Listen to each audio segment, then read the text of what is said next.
রাতে থালা বাসন না পরিষ্কার করে ঘুমিয়ে গেলে কি বিপদ হয় দেখেন, আপনি জানলে অবাক হয়ে যাবেন। হযরত আলী রাদিয়াল্লাহু তাআলা আনহু বলেন যে তোমরা রাত্রিবেলায় থালা বাসন অপরিষ্কার রেখে এগুলো না ধুয়ে কখনো ঘুমাতে যাবে না, কারণ এতে তোমাকে কয়েকটা বিপদের সম্মুখীন হতে পারে। এক নম্বরে, তোমাকে এর কারণে রহমতের ফেরেশতা থেকে তোমার ঘরটা বঞ্চিত হবে। তোমার ঘরে কোনো রহমতের ফেরেশতা প্রবেশ করবে না এবং তোমার ঘরটা হবে দুষ্টু জিন, দুষ্টু শয়তানের আড্ডাখানা।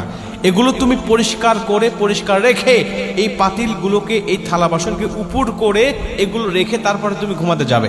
আল্লাহ রাসূল সাল্লাল্লাহু আলাইহি ওয়াসাল্লাম এই বিষয়ে কয়েকটা হাদিসের মধ্যে বর্ণনা দিয়েছেন।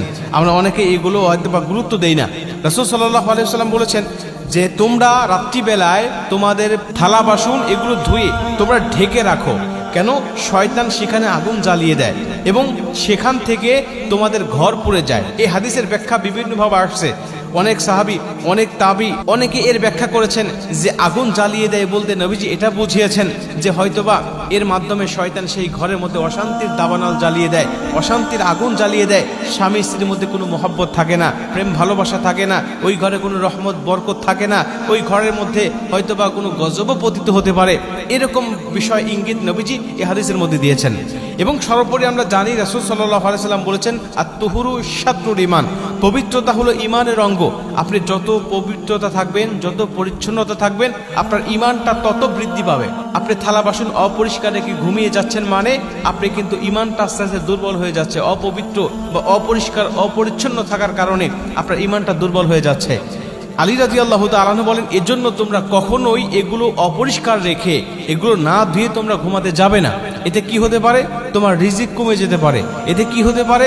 তোমার অন্তরের মধ্যে শয়তান বাসা বাঁধতে পারে। এতে কি হতে পারে? তোমার ঘরটা রহমতের ফেরেশতা থেকে বঞ্চিত হতে পারে। এতে কি হতে পারে? দুষ্টু জিনদের আড্ডাখানা তোমার ঘর বা তোমার বাসস্থানের মধ্যে তৈরি হতে পারে। আর যেই ঘরে দেখবেন দুষ্টু জিন আর দুষ্টু শয়তানের আড্ডাখানা থাকে, ওই ঘরে রহমত বরকত বলতে কিছু থাকে না। ঝগড়া, কলহ, বিপদ আপদ একের পর এক লেগেই থাকে। অসুখ বিসুখ দিয়ে একেবারে জর্জরিত থাকে।